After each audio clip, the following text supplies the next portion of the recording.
Hey everybody, Coach Toolshed here, and today we're going to be discussing the ridiculousness surrounding Diablo Immortal and Blizzard and the fans, and of course the quote-unquote games journalists who have to come in once again and blame the players. Yes, that's right. That's what this video is about. Is once again we have the Blamergate crowd. Yes, that's a term that I just coined. The Blamergate crowd, headed up by our friend Jason Schreier, once again leading the charge on Twitter, letting all fans know that, hey, us gamers, we're a-holes, and we can go F off. It's our fault, once again, for being so toxic, for being so entitled. Yes, once again, it's the fans' fault, the people who have spent millions and millions and millions of dollars to prop these companies up, because yes, once again, I will say this, ultimately this money comes from the players. It's not the shareholders that are giving the money freely. They're doing it because they know that the money will come from us, the players. And here we have one more example of a AAA publisher sitting here taking a storied franchise that has millions of fans and telling them to go screw.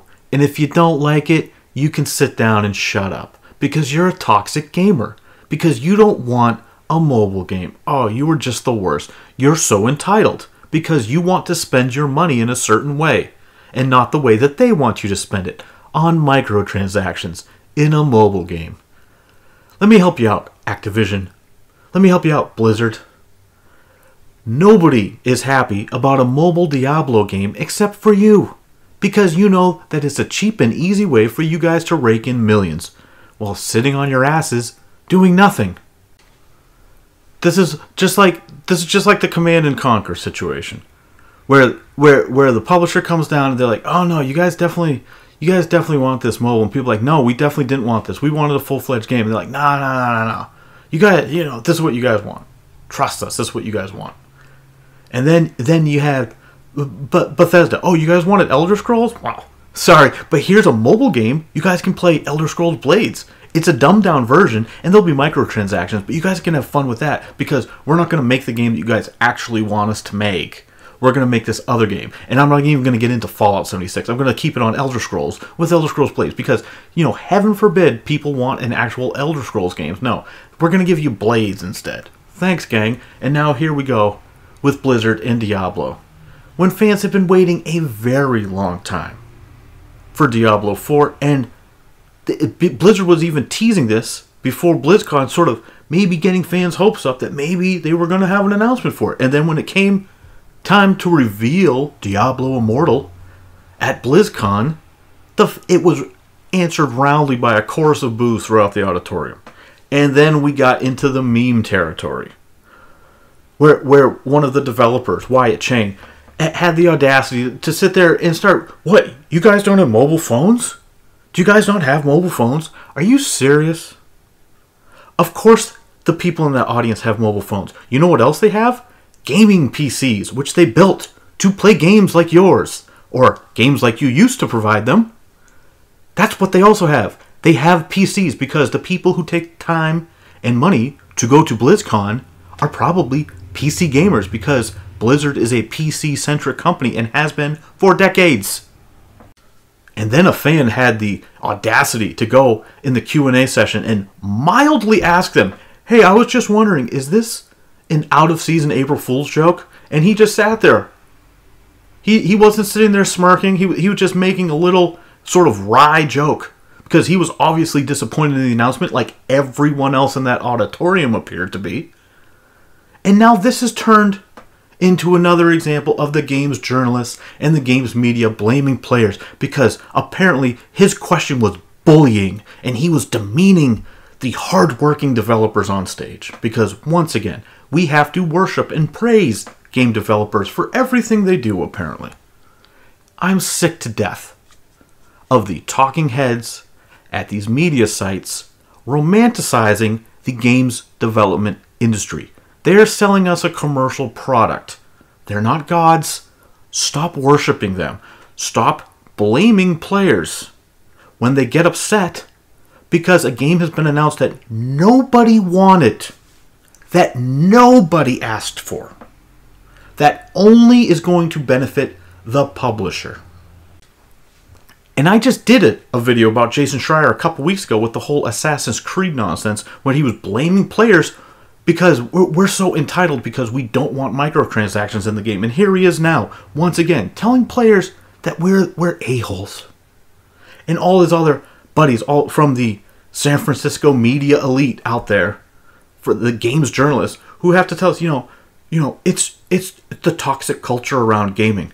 There's even some idiots saying that people who don't want a Diablo mobile game are showing toxic masculinity because female gamers represent the majority of mobile gamers. So therefore, if you don't want a Diablo mobile game, you must be a misogynist. I'm not joking. This is the level of stupidity that runs through these people's heads. Right. The PC people didn't want Diablo on PC because they're misogynists. Yup. That's it. Good Lord. The stupidity of these people. It embarrasses me how stupid they are.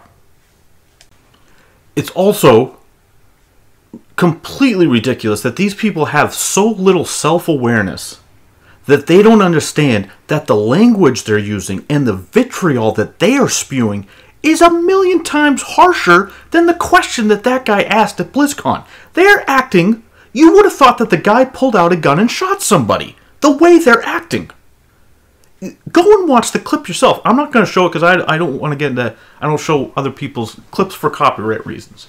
But go ahead and check it out. Just type in Diablo.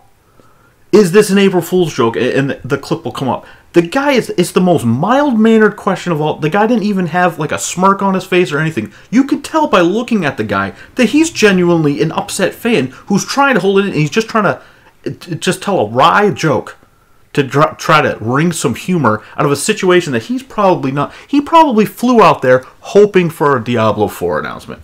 I mean, we're talking about the hardest core of the hardcore Diablo fans. And hey, I'm not even a big Diablo fan. I've only played Diablo 3, which from what I've heard is a watered-down version of Diablo 2, which is a watered-down version of Diablo 1. I mean, I liked it well enough. I've probably played, 100 hours. I've got 6 different characters, a few of them already at max level, but, it's not a game that I'm, like, dying for the next one. So this isn't even not a franchise that I'm emotionally invested in. And when I first saw the story, I'm like, geez, these developers, they just don't stop with their nonsense of telling fans what they want. But I was like, I'm not going to do a video on it because I'm not really into Diablo too much. I've kind of played it, but I'm not really into it. But now when I see, once again, just this rash of idiocy coming from San Francisco with the games journalist media and the talking heads, all pontificating about how terrible gamers are for wanting the things that they want. I've said this before in numerous videos. Why is the entertainment industry the only industry that treats the customers like idiots for wanting what they want? There's no other consumer bases that get treated like this, except for, sort of nerd culture entertainment propositions. Whether it be, games, movies, comic books, whatever. So, TV shows, whatever, stuff like that. It's always people in the entertainment. We have to worship people because they're artists, right? The guys doing code are artists, right? Yeah, those beautiful codes that they write, they're artists, really. I'm sick to death of the romanticization of games development. It's a consumer commercial product that they are trying to manufacture and sell us.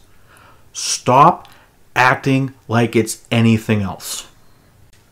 Anyway, this video has probably gone on too long enough already. And I've made these points in similar videos about other games because this is something that just keeps happening.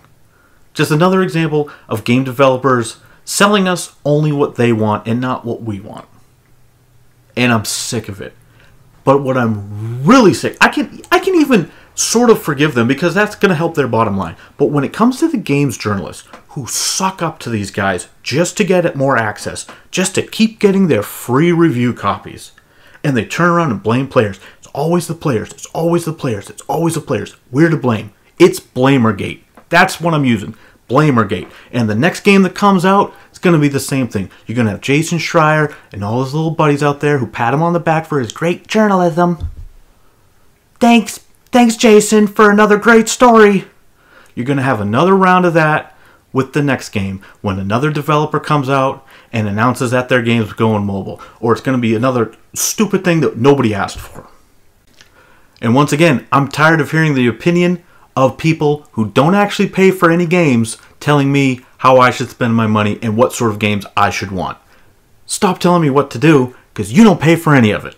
Thanks. Anyway, I'm Coach Toolshed. Let me know what you guys think down in the comments below. Please subscribe if you want to stay in tune with the channel headed forward. And as always, keep it turned to 11.